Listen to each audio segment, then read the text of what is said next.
عارفين النهاردة حصلت لي حاجة غريبة أوي. في واحدة صاحبتي النهاردة في النادي قالت لي عن حلم يخصها، وإن حد جالها قال لها حاجة معينة.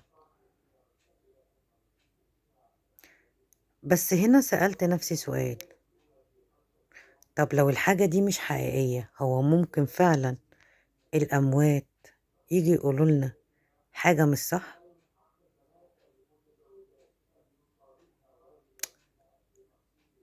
ولو الحاجة دي صح بس هتخرب حياتها، هو ده ينفع؟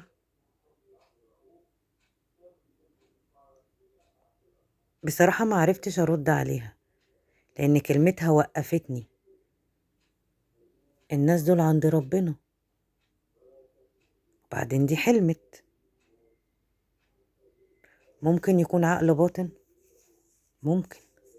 هي كل حاجة ممكن في الحياة، بس كلمتها وقفتني. عمر الأموات ينفعوا ييجوا يقولوا لنا حاجة مش حقيقية؟